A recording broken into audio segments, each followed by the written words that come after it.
Capítulo de Lucas, que tem sua origem, sua raiz etimológica no lux. Lux de lux mealex. Lucas, que significa o iluminado. Tem algum Lucas nos assistindo agora aí? Algum iluminado? Que por acaso, se tem, sabia da origem do seu nome? E de fato, Lucas é muito iluminado.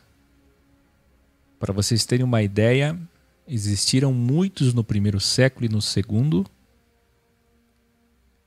que só aceitavam, antes de existir a Bíblia, compilada pela Igreja Católica no século V, o Evangelium de Lucas como verdadeiro.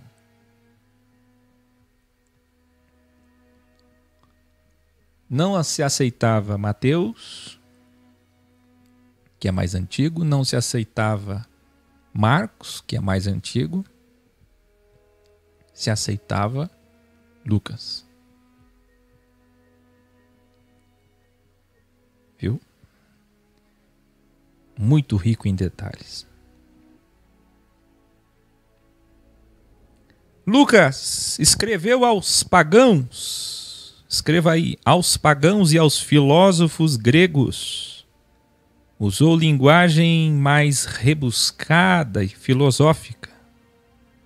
Ele, diferente de Pedro e Mateus, apresenta Jesus como Filis Dei em todas as passagens.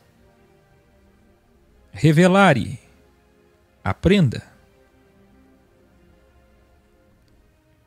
Mateus falou aos judeus, como já dissemos, apresentando Jesus como Messias e Senhor de Davi, não só filho de Davi, por conta da crença em um homem Messias e não num Deus em carne ou filho. Os judeus possuem problemas sérios por conta dos dogmas e da tradição em acreditar que Jesus fosse mais do que o Messias. Ser um Messias já era um grande problema, imagine ser o Filho de Deus ou o próprio Deus. Portanto, Mateus, se você ler, é uma linguagem destinada a alguém, óbvio. Os muitos tolos que nós chamamos de bíblias por serem da lei, legalistas, que é como Paulo chama, Paulo chamava de legalistas, escreva aí. Paulo chamava de legalistas, há que eu chama de bíblias, é a mesma coisa. Então, esses bíblias hoje não entendem, por óbvio, que todo texto tem um destino, um destinatário, remetente, destinatário, emissor, receptor.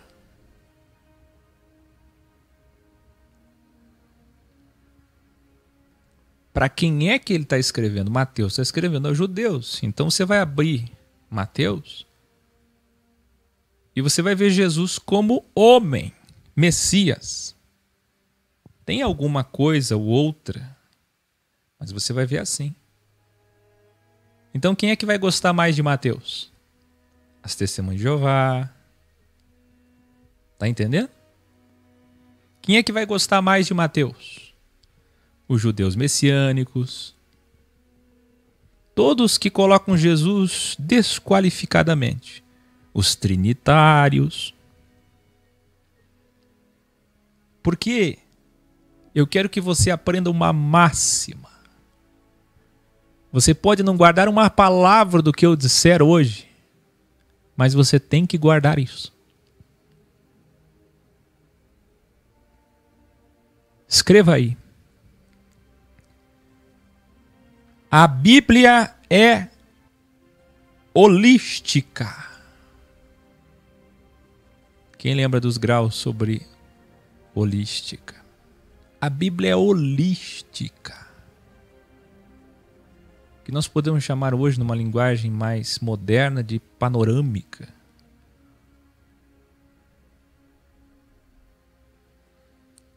Mas uma linguagem mais esotérica, mais interna para os eruditos, holística.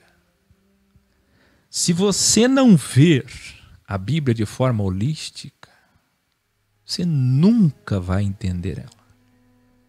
Todo livro, toda carta, todo o testamento. Veja, nós estamos vendo os 1260 dias de Jesus.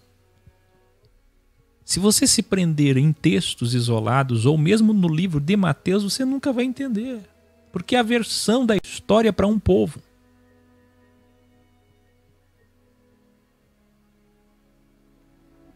Devia ser crime, eu já disse isso. Devia ser crime.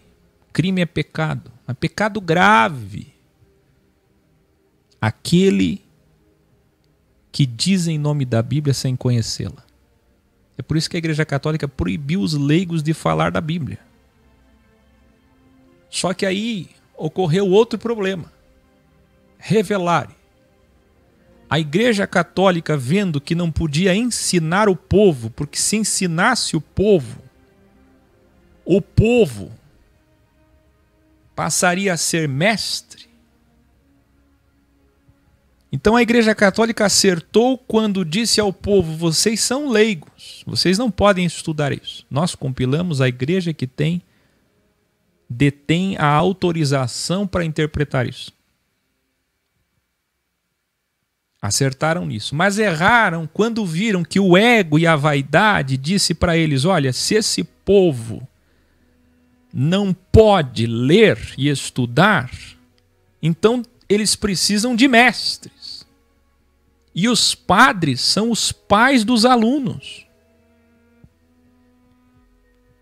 Muito bem.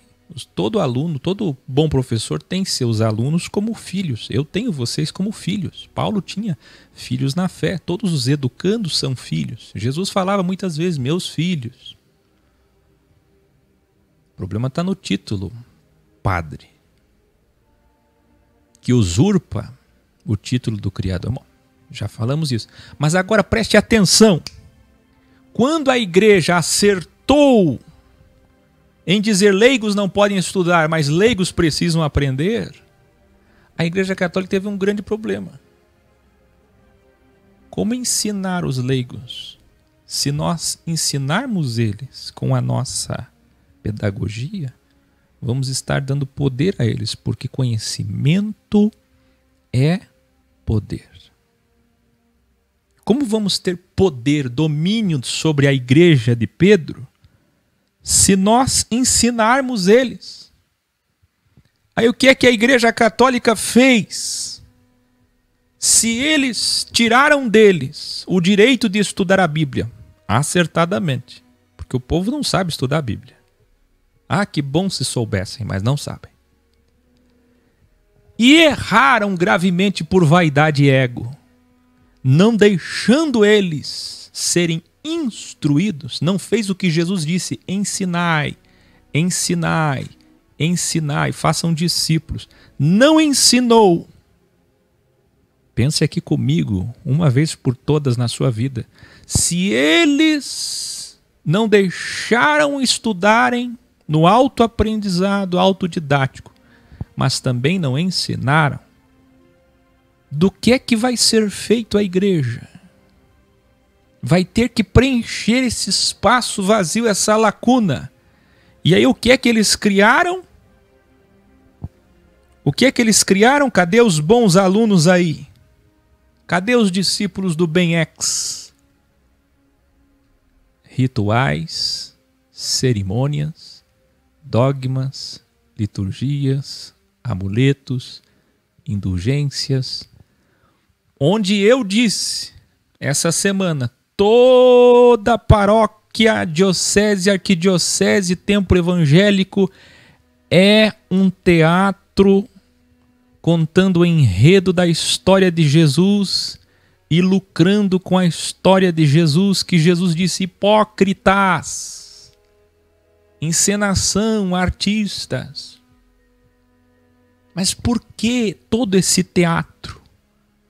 Por que vieram os dogmas e os rituais? Para preencher o espaço do ensino. Eu quero que você escreva aí. os rituais, dogmas e liturgias, tanto na Igreja Católica como na Igreja Evangélica, é uma forma de distrair você, de entreter você e tirar você do que Jesus mandou fazer: ensinar. Isso aqui é um revelare tão extraordinário, mas tão extraordinário, que merece música.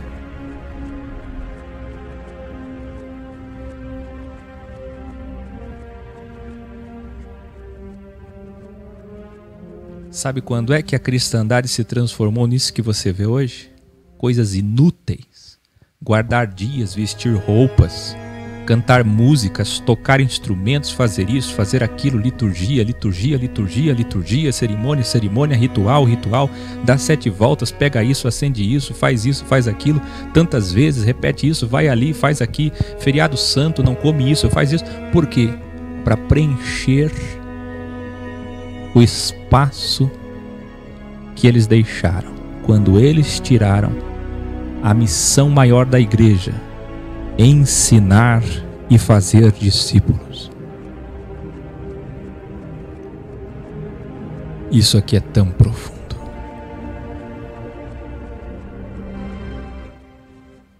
Onde estão os padres para me assistir e entender?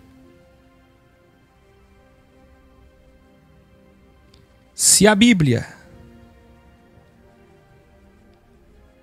não for entendida holisticamente,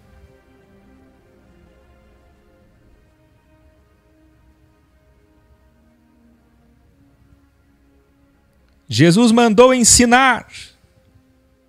Eu estou vendo, a partir de hoje, eu vou ler quem de fato usa esse chat para o bem e é sábio. O restante não leio. Fátima Cavalcante. Isso aí, Fátima Cavalcante. É a mínima da reação que você devia ter ao ouvir tudo que eu falei agora. Isso aqui que eu falei agora é um diamante em 1,5 km de crosta terrestre sem valor.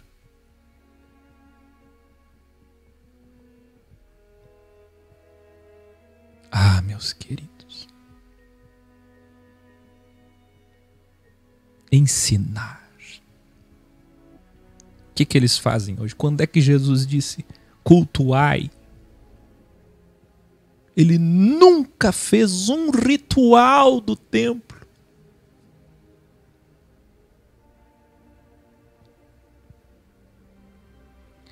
Pedro e João Marcos, como nós vimos, escreveram aos não-judeus, a Ecclesia Excellesia, e apresenta Jesus como Salvador.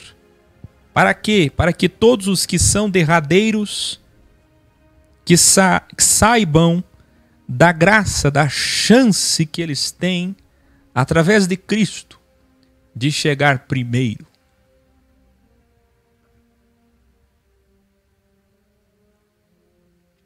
E Lucas escreveu aos pagãos, apresenta Jesus como Pedro, mas vai além.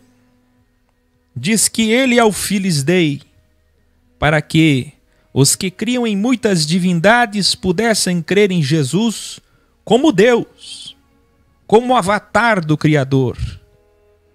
Lucas é o evangelho que mais revela Jesus como Deus, como Filis Dei, como próprio Dei, e fala de dualidade. Nós veremos. Isso aqui é tão importante, porque você vendo holisticamente de cima, como uma águia,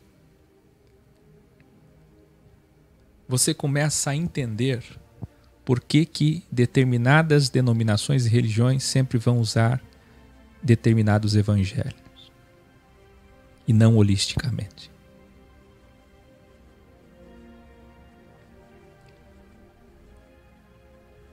Esses 4 evangelhos, como eu apresentei no início, são como 4 ventos. É impossível compreender Deus sem os 4 lados, sem as 4 letras ou qualquer outra alegoria. Enquanto João, nós chegaremos lá, revela suas manifestações numa linguagem simples e profunda, ambiguamente. Todos os evangelhos foram feitos com base em tradições orais. Além disso, Lucas utilizou-se do livro de Pedro, escrito por João Marcos, e provavelmente de outro livro que continha muitos ensinamentos de Jesus, que foi perdido, ninguém sabe onde está. Tudo isso foi compilado por ele por volta de 60 depois de Cristo. Na verdade, o evangelho de Lucas não deveria acabar no seu último capítulo, preste atenção, mas continuar em Atos, pois Atos é a segunda parte do seu livro. A minha vontade era fazer Mateus, Marcos, João e depois Lucas e Atos. Mas mesmo assim eu estaria falhando, porque Mateus, a partir do capítulo 27 e 28, é o Novo Testamento. Também. Mas o que você vai ver agora nesse Revelare, dando valor a cada palavra, preste atenção. Olha que lindo. Revelare. Lucas, o Evangelho de Lucas, é o Velho Testamento transitório e não novo. E Atos não é um segundo livro. Escreva aí, Atos não é um segundo livro. É o mesmo livro, é a segunda parte. É o Novo Testamento de Lucas, a versão de Lucas depois da ressurreição. Ele fez, Lucas, a verdadeira subdivisão, provando o verdadeiro epicentro neotestamentário. Para que hoje acontecesse o quê? Para que a Igreja Católica no 5º século e até hoje fizesse isso que vocês veem, uma página branca entre Malaquias e Mateus. E mesmo a Bíblia Judaica, segundo Crônicas, página branca, página branca, página branca. Ali não é Novo Testamento. O maior erro de todas as Bíblias, como eu tenho ensinado. Mas Lucas não fez assim. Lucas fez o Evangelho de Lucas como intertestamentário ao Tanar que eles tinham, que era a Bíblia deles, e fez Atos como a história do Evangelho dos discípulos, dos mestres, dos novos mestres, dos apóstolos. Por isso que é Atos dos Apóstolos. O Evangelho de Lucas é nada mais do que Atos de Jesus. E Atos é o Evangelho dos Apóstolos. Você entendeu?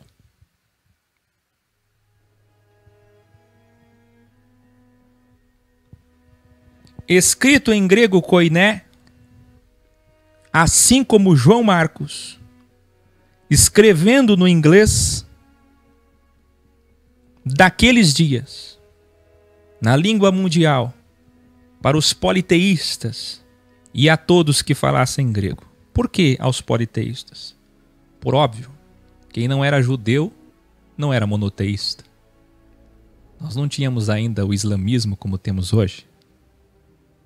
Vocês estão entendendo? O islamismo só surgiu no 7º século.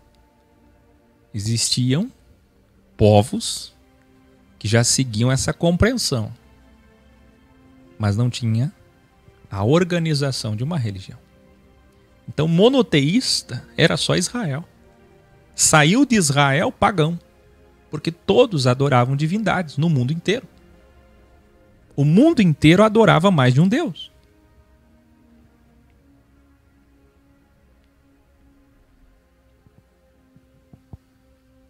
Atos foi escrito na primeira pessoa do plural, provando que Lucas era companheiro de Paulo, como nós vemos e veremos quando chegarmos em Colossenses 4,14.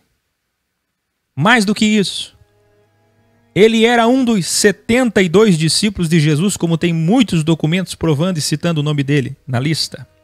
E João Crisóstomo afirmava que ele era irmão de Paulo. Que ele era parente de Paulo, isso é unanimidade. Era da família de Paulo. E muito provavelmente, segundo João Crisóstomo, era irmão de Paulo. Você sabia disso? Companheiro, secretário, médico de Paulo, discípulo de Paulo, viajou muitos anos com Paulo, irmão de Paulo. Sua base está no Codex Sinaiticus Vaticanus e os códices da Bíblia grega do século IV. Lux, ou Lucas, capítulo 1, o iluminado. É assim que começa. Olha que lindo.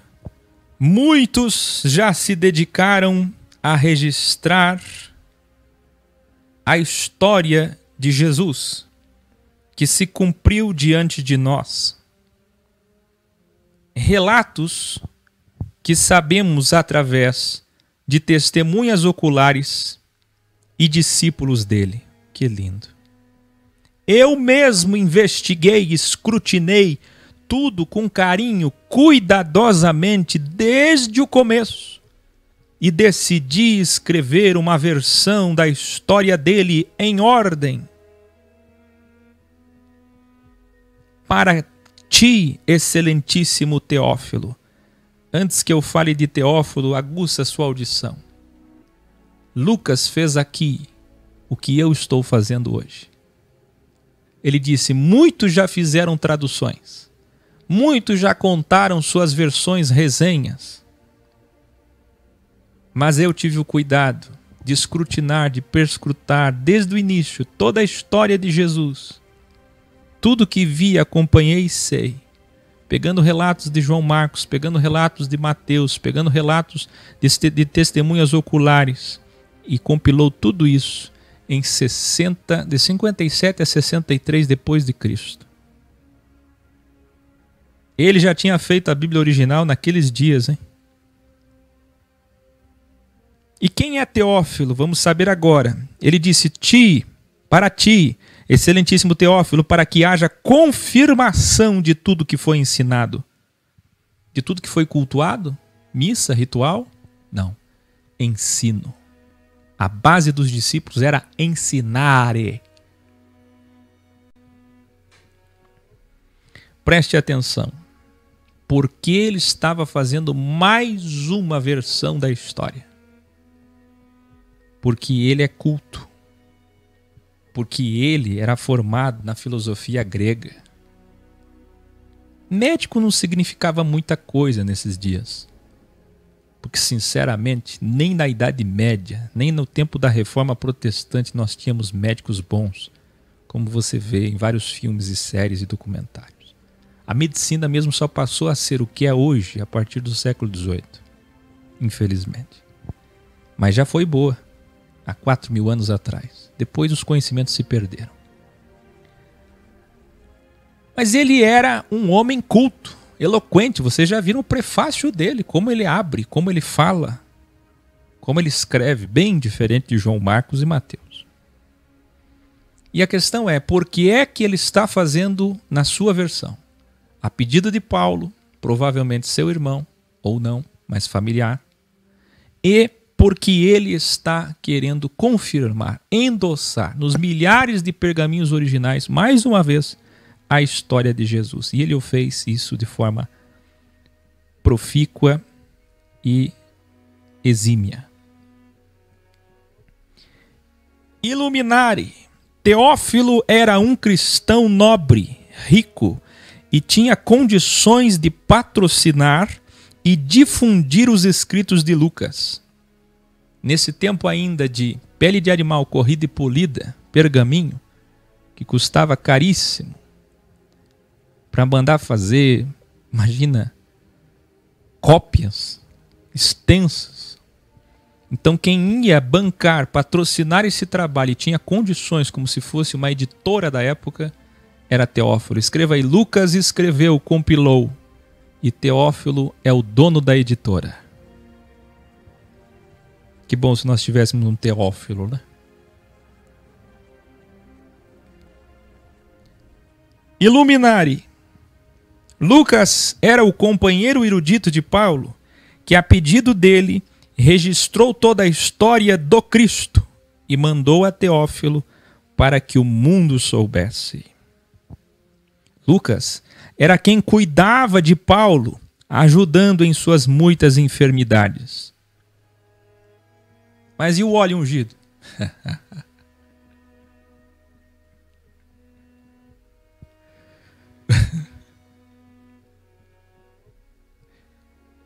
Nós veremos isso em Atos 1:1.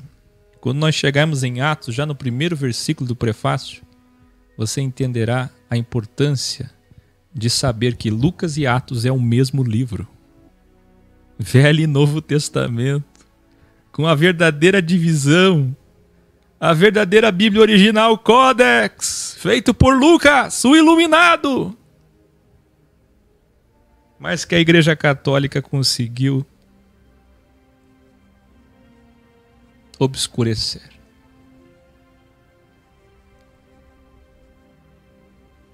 Educare. A verdade é que Paulo pediu a Lucas para fazer isso. O VT e o NT, a Bíblia dos não-judeus, aos pagãos, ao mundo, em grego. Lucas e Atos, a Bíblia original patrocinada por Teófilo, escrita por Lucas a pedido de Paulo, já perto da sua morte. Lucas continua. Nos dias de Herodes, rei da Judéia, havia um sacerdote chamado Zacarias, que pertencia ao grupo sacerdotal de Abias, da linhagem de Davi. Isabel, sua mulher, também era descendente de Arão. Ambos eram justos, escreva aí. Isabel e Zacarias eram do sistema, mas eram justos aos olhos de Deus, obedecendo plenamente os mandamentos do Criador. Presta atenção no revelare.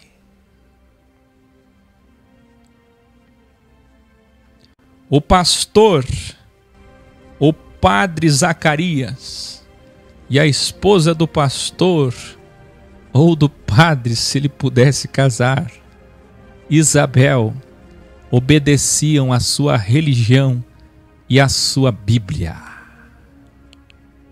Obedeciam tudo o que dizia a sua religião e a sua Bíblia, o Tanar. E Deus os via como homens, como seres de coração justo. Isso aqui só confirma o revelare. Isso aqui só confirma o revelare. A verdade relativa, como temos ensinado nos 3 vídeos sobre isso. Bons padres, bons pastores dentro de um sistema vigente e obedecendo toda a doxia que receberam. Sabe o que é isso? É o que eu tenho ensinado a vocês e muitos bíblias vão lá e diz: cadê a prova da Bíblia? Onde é que está isso na Bíblia? Da onde você tirou isso da Bíblia? Cegos. Cegos. Olha aqui. Numa família religiosa que seguia cerimônias e rituais que para Deus eram desprezíveis, mas o coração deles era bom. É o que eu digo, você é católico? Siga tudo que a Igreja Católica faz e diz. Você é evangélico? Obedeça tudo que a Igreja Evangélica sua diz, porque só assim será justo. Como a viúva pobre. Quem lembra da oferta da viúva que nós ensinamos? Que foi revelado. Que dia que aconteceu isso? Como aconteceu isso? Que coisa. Eles já tinham idade avançada e não tinham filhos, porque Isabel era estéril. Os sacerdotes eram escolhidos por sorteio. Havia um costume de escolher os sacerdotes por sorteio para servir no templo e fazer o ritual de oferenda incenso. Quem está entendendo?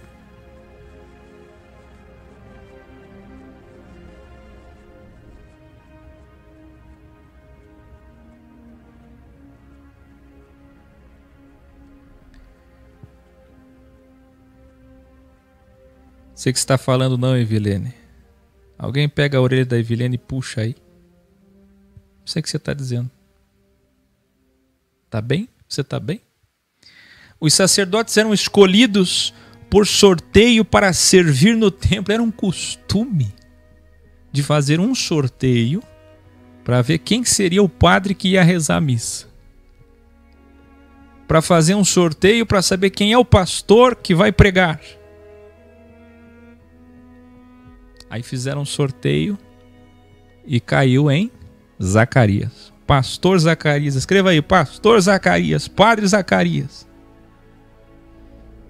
Certo dia, Zacarias foi sorteado enquanto ele oferecia incenso. Os fiéis do lado de fora oravam.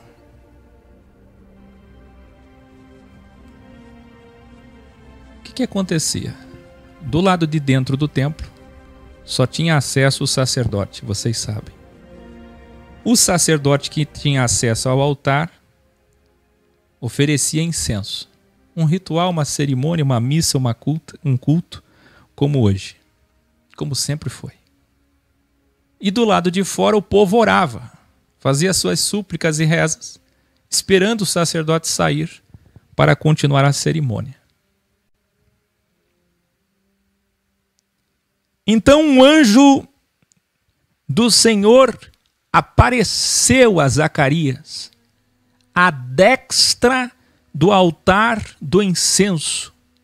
Escreva aí, iluminare, anjos de luz, do bem, sempre vindo da mão destra do Criador. Imagine um homem fazendo rituais naquele teatro todo, naquela encenação toda, que não tinha Deus em nada. Deus só tinha ali a consciência dele. Homem do bem. Isso que me importa. Tudo isso que você está fazendo aí, mas é um homem do bem. Agora imagine que ele olha para o altar, à direita um anjo de luz. Sempre do lado direito. O que foi revelado ontem? Quando é do bem, Deus envia anjos com a sua mão direita do lado direito. Mas quando é do mal, Deus envia da sua sexta, assim como vai enviar o anticristo da sua mão esquerda. Que lindo. Que lindo. Que lindo. Zacarias ficou com muito medo, mas o mensageiro de luz lhe disse: não tenha medo. O seu desejo vai acontecer e não suas orações foram ouvidas, como está na tua Bíblia. Isabel terá um filho e ele se chamará João. Preste atenção. Por que está errada a tua Bíblia quando diz que as orações dele foram ouvidas? Porque dá a entender que toda pessoa que tem uma oração no templo, no ritual, é atendida. E na verdade Deus só atendeu Zacarias porque era um propósito dele. Porque era um homem da linhagem de Arão, de Davi. E porque era um propósito dele, único na história. Quem lembra? Era uma vez na Bíblia.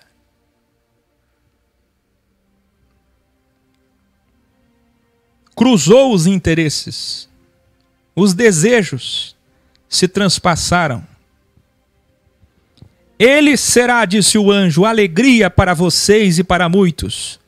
Ele será grande aos olhos do Criador. Ele foi escolhido e por isso não beberá vinho, cerveja ou qualquer bebida alcoólica. Eu não sei se você sabe, mas santo não tem a conotação que a Igreja Católica deu, conotação mística, e que a Igreja Crística Protestante também reiterou. Não. Santo é apenas separado, escolhido, diferente, ex, tirado para fora. Este homem que foi ex, escreva aí, João Batista era ex, tirado para fora, para ser diferente. Não beberia bebida alcoólica, pois sua vida seria guiada pelo Espírito. O sentido de ser cheio do Espírito não é o que pensam hoje, misticamente, em seus rituais. Ser cheio é no sentido antagônico ao fato de que ele não se encheria de bebida. Como todo homem naquela época se enchia, bebia muito vinho, muita cerveja. Ele se encheria de Deus, porque foi separado por Deus. A missão dele era iniciar o trabalho do Salvador. Então disse o anjo: a missão do menino que vai nascer do ventre de Isabel será iniciar o trabalho do Salvador, que é o quê? Tirar Israel do engano do sistema. Quando diz resgatar os filhos perdidos, é porque quem são os filhos? Aquele povo que estava orando lá fora, enganado por Anás, por Caifás,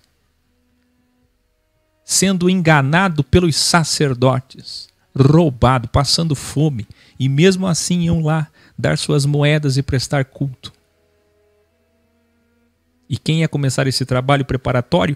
João Batista. Revelare. O Criador suscita um verdadeiro profeta de dentro do sistema, do sangue de bons líderes religiosos, e mesmo assim o sistema o rejeitou, porque diziam que ele tinha demônio. Eu quero que você entenda isso. Deus vai lá no sistema, escolhe um padre, um pastor, um médium, um líder, um pai de santo, todo tipo de líder. Ele escolhe lá, de dentro daquele sistema. Uma mulher, do ventre dela, suscita um profeta, o maior de Israel. E mesmo saindo do ventre deles, do próprio sistema, eles diziam depois que ele tinha demônio. Quem está entendendo?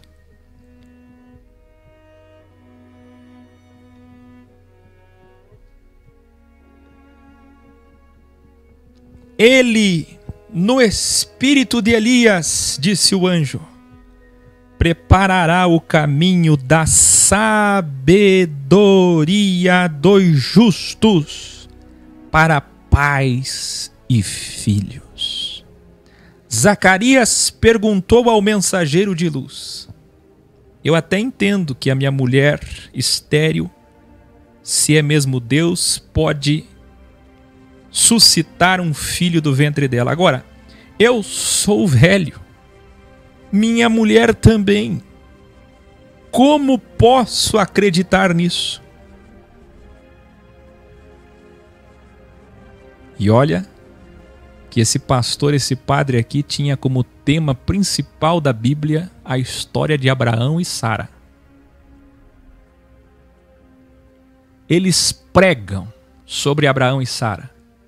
Eles vivem aquele teatro, mas nem eles mesmos acreditam no poder de Deus.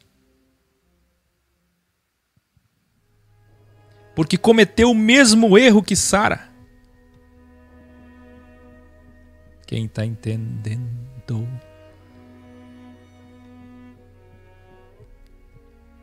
Ao que o mensageiro de luz respondeu: sou Gabriel, enviado do Criador para transmitir suas mensagens. Porque você ainda duvida, ficará mudo e só voltará a falar no dia em que se cumprir o que lhe disse. Revelare. Isto prova a qualidade divina de manifestações como revelado nos graus sobre as 72 virtudes divinas. Gabriel, a virtude divina de mensageiro.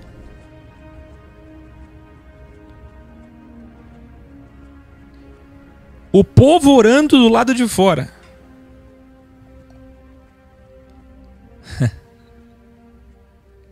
E preocupado, achando estranho com a demora de Zacarias.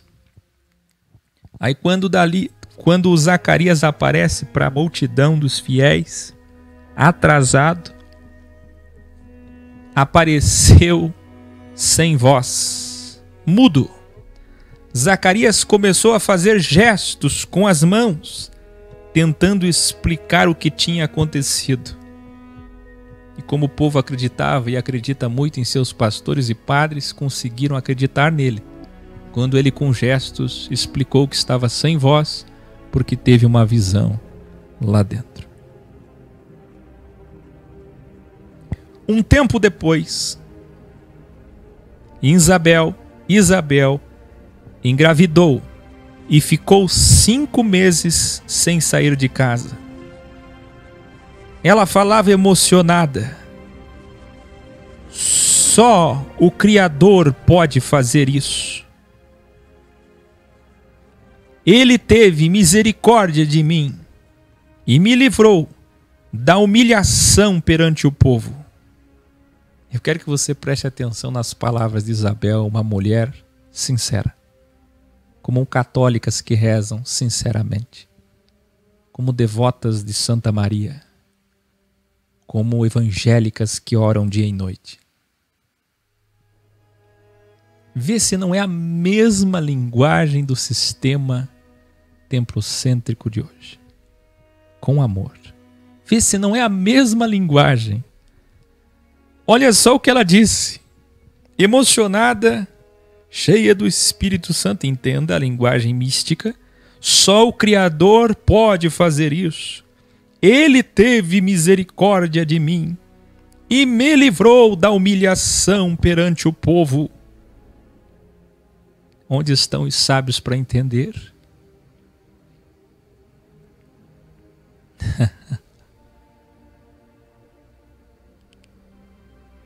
Revelare o misticismo sincero, mas tolo, em uma mulher religiosa e honesta, achando ter sido um privilégio para ela,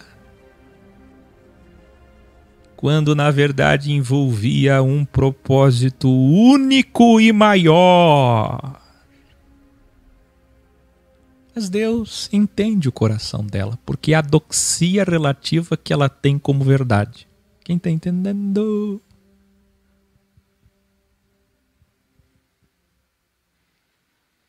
Obrigado, Senhor.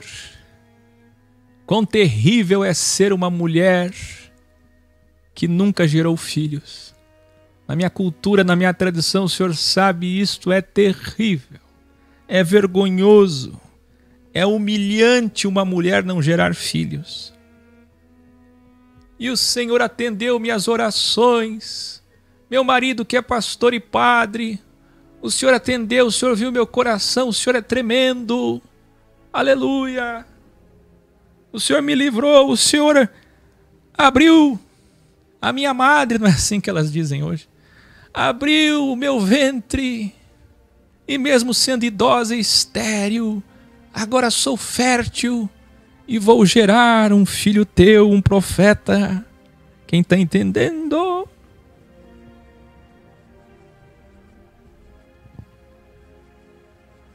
A mesma linguagem está aí na tua Bíblia, está na Bíblia. Você viu que nada mudou, né? Sempre foi a mesma coisa. Mas o que Deus se importa com as palavras erradas dela, com a interpretação errada dela, com o privilégio da forma que ela aprendeu? Deus não se importa.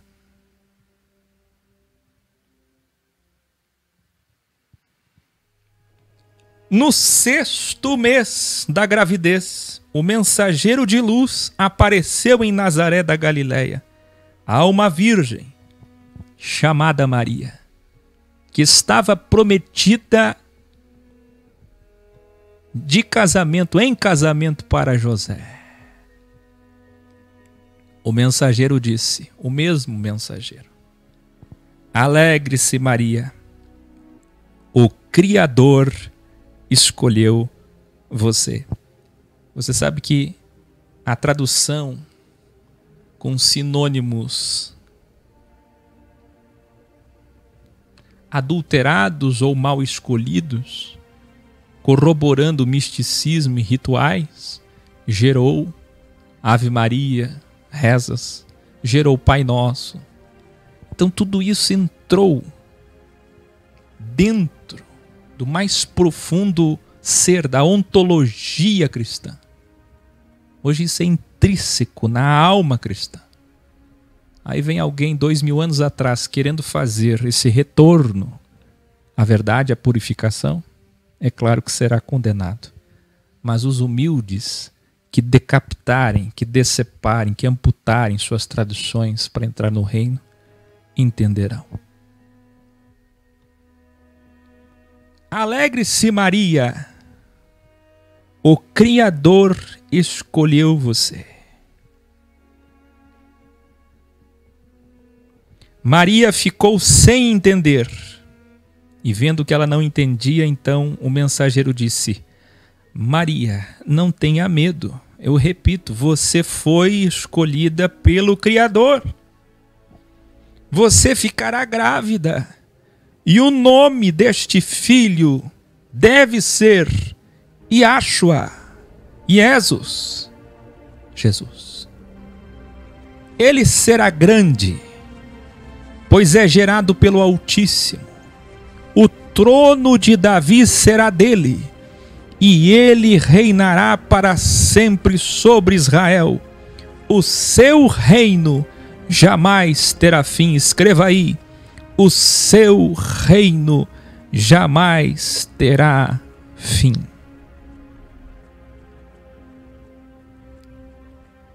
Para quem não conhece a Bíblia holisticamente, não entendeu, mas vai entender agora. Revelare.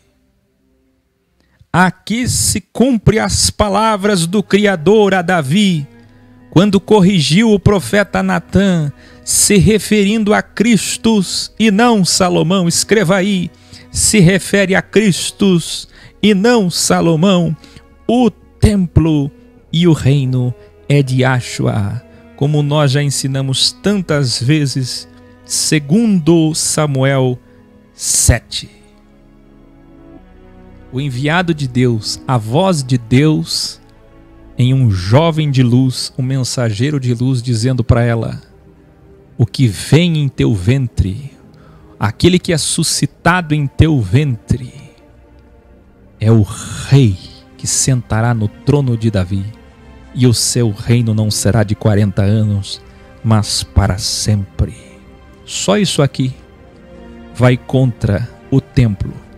O mesmo templo que este mesmo anjo entrou do lado direito do altar, aparecendo para o sacerdote Zacarias. Quem está entendendo?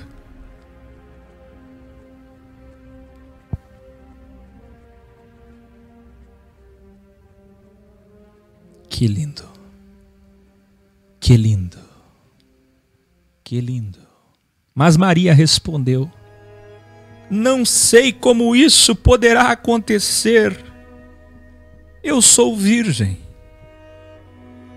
Nunca conheci meu marido. Nunca deitei com meu marido. Disse o mensageiro: o Espírito do Criador virá sobre você, e o poder do Altíssimo a cobrirá com a sua sombra. Assim nascerá de ti o escolhido, o enviado do Criador. Isabel, da sua família, também já está grávida há 6 meses. Maria disse emocionada: estou à disposição do Criador, que aconteça então conforme me disse. Essas são as mulheres. Enquanto Zacarias duvida, mesmo sendo pastor e padre, conhecendo a história de Abraão e Sara, Maria acredita. Estou à disposição do Criador. Que aconteça então, conforme me disse.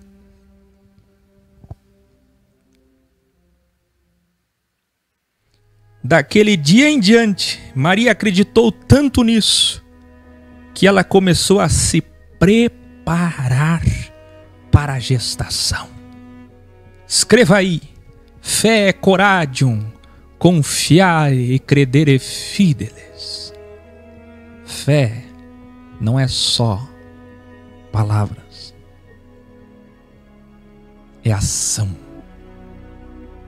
E ela começou a se preparar para a gravidez. É isso que o Criador gosta de ver. Por isso ela foi escolhida. Como pode alguém se preparar para uma gravidez que nem existe e nem nunca aconteceu daquela forma? Que fé, que confiare.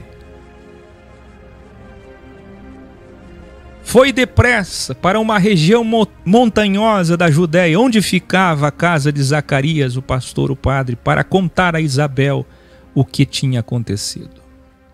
Quando Maria chegou e saudou Isabel, quando ela mal chega e diz: salve, Isabel, minha prima, o bebê agitou-se no ventre dela. E Isabel se emocionou ao ver o seu ventre agitado pelo bebê Joãozinho e disse em alta voz: você foi escolhida, emocionada, entre tantas mulheres, para dar à luz ao bem do Senhor. Escreva aí, não é bendito, não é bendito, é ao bem. Jesus é a corporificação do bem. Jesus é a materialização do bem. É a mão direita do Criador, a mãe do meu Senhor, a mãe do meu Senhor, a mãe do meu Senhor está me visitando. Ela não está dizendo a mãe do Messias, a mãe de um profeta. Ela está dizendo a mãe do meu Senhor. Isabel, dentro do sistema, estava reconhecendo que Jesus não é pessoa da Trindade, não é Filhos Dei, não é Machia, não é profeta, é o bem em carne.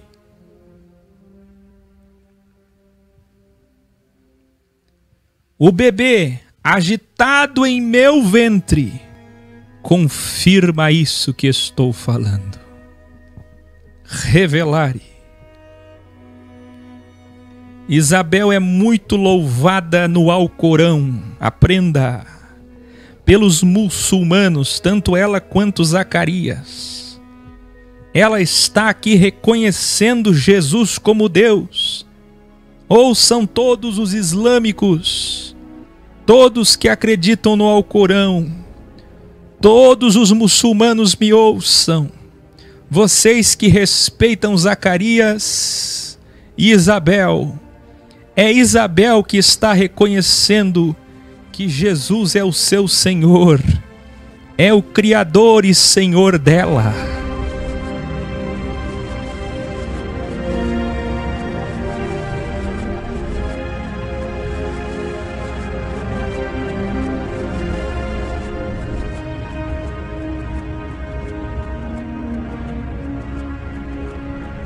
A mãe de Yahya, escreva aí, Yah, de aleluia.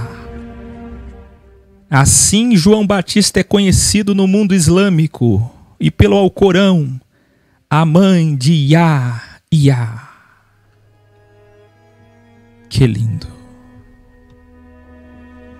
Maria, também emocionada, responde: minha alma louva ao Criador, e o meu espírito se alegra, pois escolheu a mim, e agora todas as gerações me chamarão de afortunada.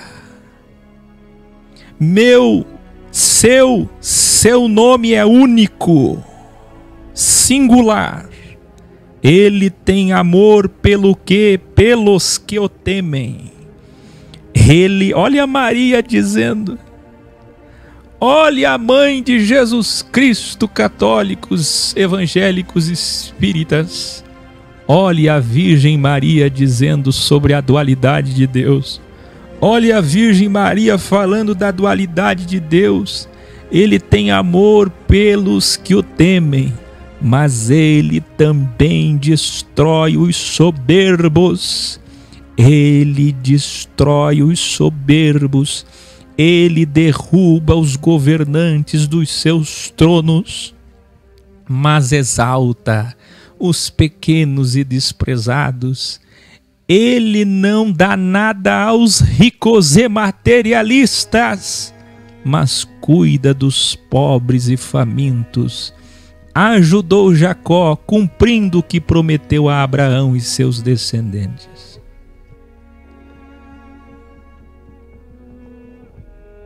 Maria ficou com Isabel cerca de 3 meses.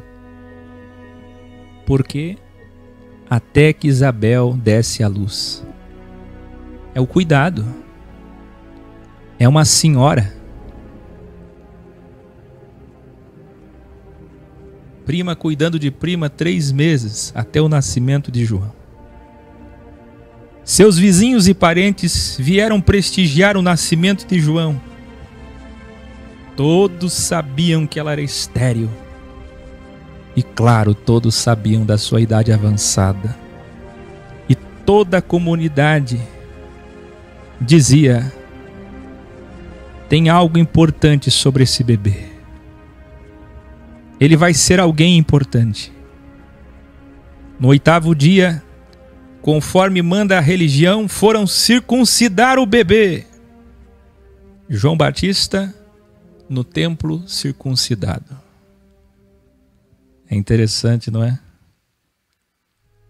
Que os bíblias hipócritas queiram pegar para si as passagens de Zacarias, de Isabel, do templo, do incenso, do altar, do anjo, das orações, mas circuncidar não. Eles seguiam tudo o que era verdade para eles dentro da doxia relativa. Se a doxia relativa manda circuncidar, é nossa fé. Vamos circuncidar. Bebê circuncidado.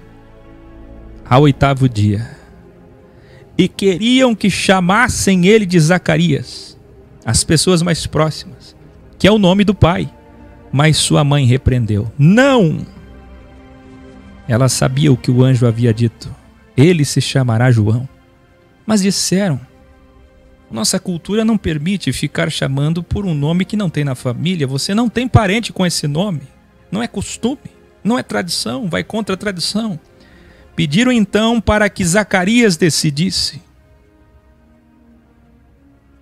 Falaram, fizeram gestos. Zacarias, você decide, você é o pai. É o homem da casa. Como será o nome do bebê? Zacarias pediu uma tabuinha, provavelmente de argila, e escreveu nela: o nome dele é João. Quando o pastor, bispo, padre Zacarias reconheceu, na mesma hora sua língua soltou e ele começou a falar. Os vizinhos, vendo isso, ficaram cheios de temor e toda a cidade ficou sabendo disso. As pessoas da cidade diziam: este menino vai ter uma missão especial. Zacarias, emocionado, disse: olha o que vai dizer o pastor, o padre: agradeço ao Deus de Israel, porque visitou o seu povo. Na linhagem de Davi está nascendo a salvação. Ele nos livrará das mãos dos nossos. Preste atenção.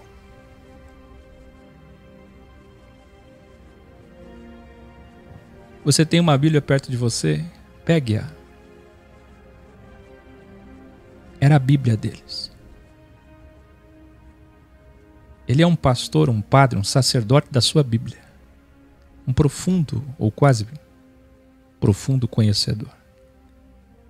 E ele sabe que a lei, mal interpretada, dava privilégio a Israel. E Deus propositalmente colocou esta possibilidade da má interpretação.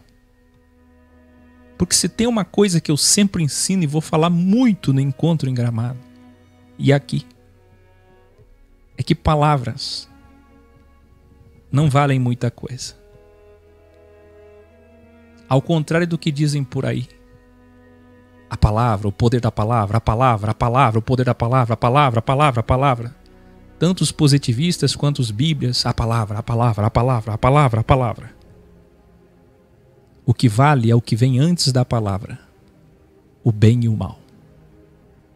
A prova disso é que eu posso falar uma frase com a melhor intenção e desejo possível. Mas se os teus olhos forem maus, se você é do mal, você vai conseguir interpretar errado o que eu disse. Você vai perverter o que eu disse. Eu posso fazer o trabalho mais lindo, de maior bondade e amor. Mas se você é mau, mal intencionado, má fé, você vai conseguir deturpar tudo o que eu disse. Agora, nem sempre é o mal, mas a ignorância. A ignorância religiosa teológica, que levou Zacarias a achar o que todo judeu sempre achou e acha ainda hoje, que eles são privilegiados. Quem está entendendo? E hoje ainda, os bíblias sofrem da mesma maldição: se sentir privilegiado. Este é o grande engano. E Zacarias, interpretando a Bíblia errado, ao que diz aí na sua Bíblia, cheio do Espírito Santo, profetizou. Não é assim que diz aí? Aguça sua audição.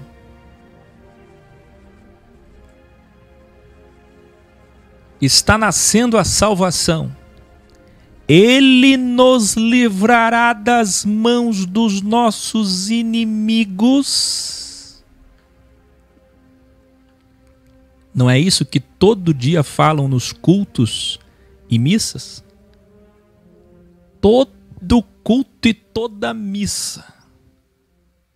As profecias, pregações cantadas ou faladas são: Deus vai te livrar. Vai te livrar das mãos dos inimigos e dos que nos odeiam.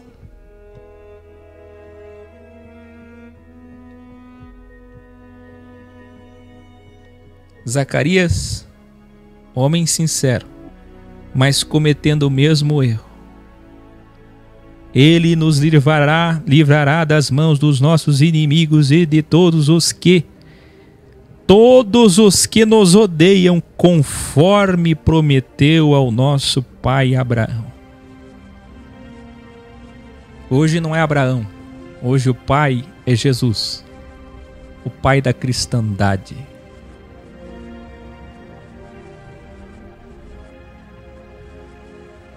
E hoje, em nome de Jesus, e não Abraão, escreva aí, Abraão hoje é Jesus. Em nome de Jesus e não em nome de Abraão, eles dizem: o Senhor nos livrará dos nossos inimigos. O Senhor nos guardará. O Senhor nos dará vitória sobre quem? Sobre os nossos inimigos. Privilégio. Interpretação errada. Como todo padre e pastor revelare do sistema sempre fez, falou misticamente, com coração sincero, mas errou ao pensar que Jesus livraria a eles dos romanos ou do sistema. Eu pergunto a vocês, Jesus livrou? Se a tua Bíblia está certa quando diz que ele estava cheio do Espírito Santo na sua interpretação e profetizou, então eu te pergunto, como pode o Espírito Santo ter enchido ele e dito uma mentira?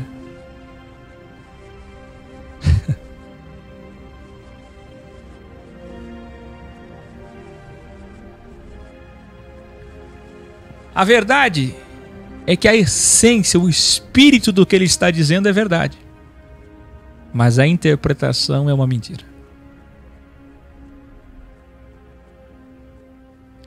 Jesus não livrou os judeus dos romanos.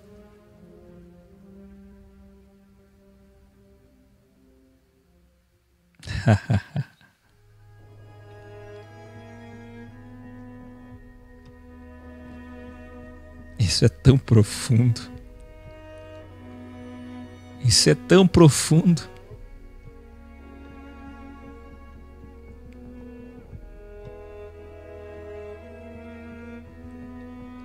Livrou, sim, mas da forma que pensavam, não. Jesus livrou o seu povo do sistema religioso e político através do ex, tirando para fora, através do ed, educare, através do ec, tirando para fora, agremiando e formando a eclésia, um povo, e não os livrou dentro.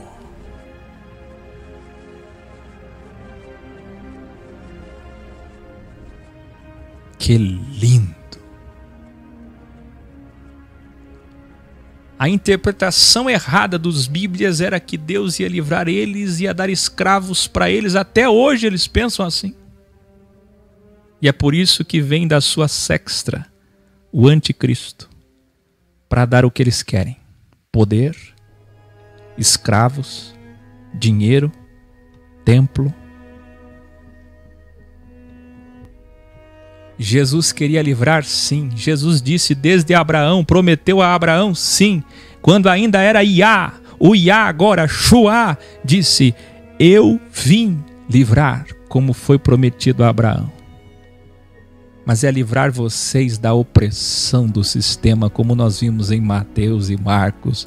1260 dias de Jesus dizendo: saiam deste jugo da religião e tomem o meu jugo, que eu vou ajudar vocês a levar e a ir pelo caminho direito.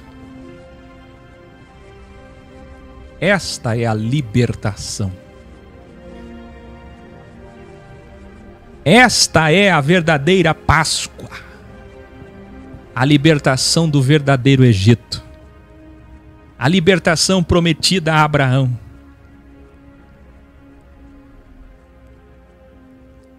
Jesus não venceu por nós.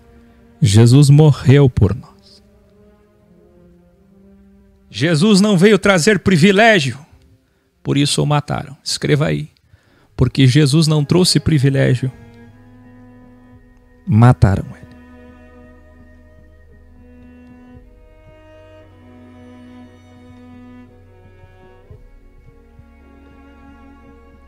Zacarias olha para o seu filho recém-nascido e continuou dizendo, emocionado: e você, menino, será um profeta do Altíssimo, pois irá preparar o caminho para o Messias. Chegou o tempo da salvação e do perdão dos nossos pecados. Vai nascer o sol sobre os que estão em trevas e na sombra da morte. Esta luz vai nos guiar para a paz.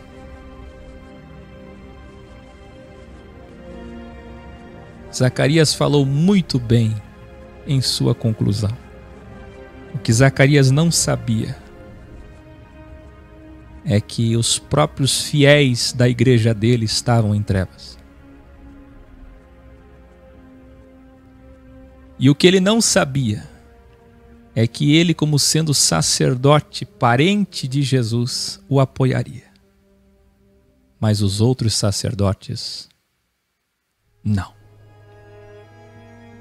O que ele não sabia é que todos os companheiros de igreja dele, todos os outros sacerdotes, companheiros de templo, matariam tanto seu filho quanto Jesus Cristo.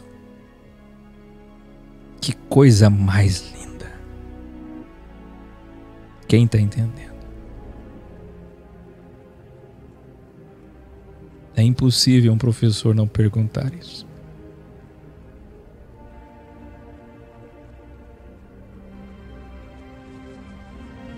Lucas termina dizendo: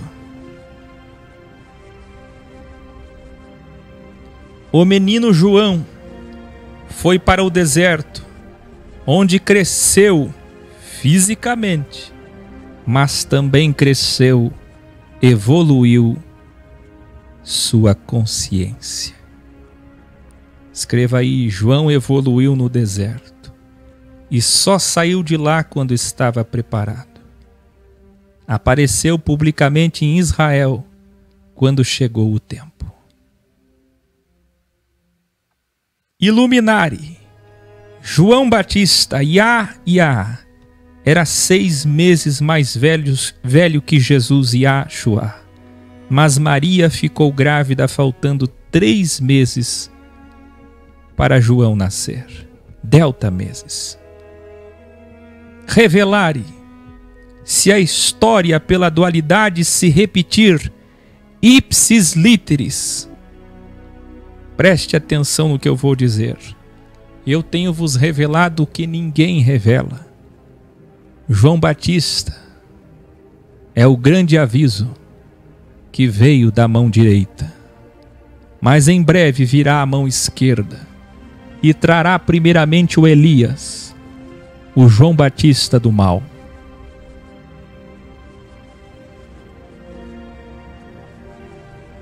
A primeira besta, que é o falso profeta.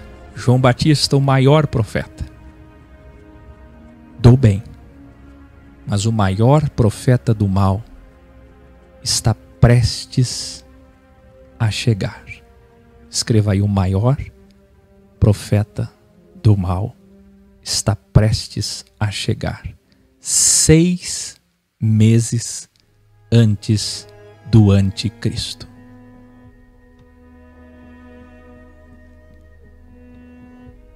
Se a história pela dualidade se repetir, ipsis literis, o falso profeta, primeira besta, aparecerá 6 meses antes do Messias.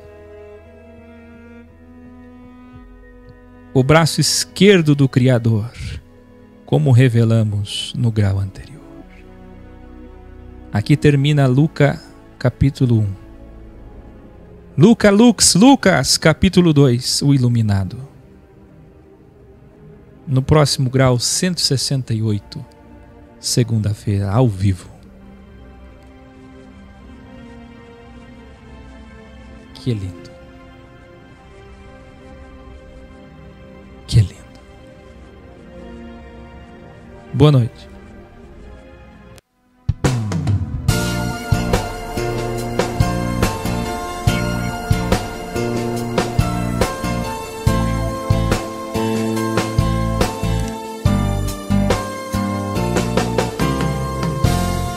Eu não conheço o teu rosto,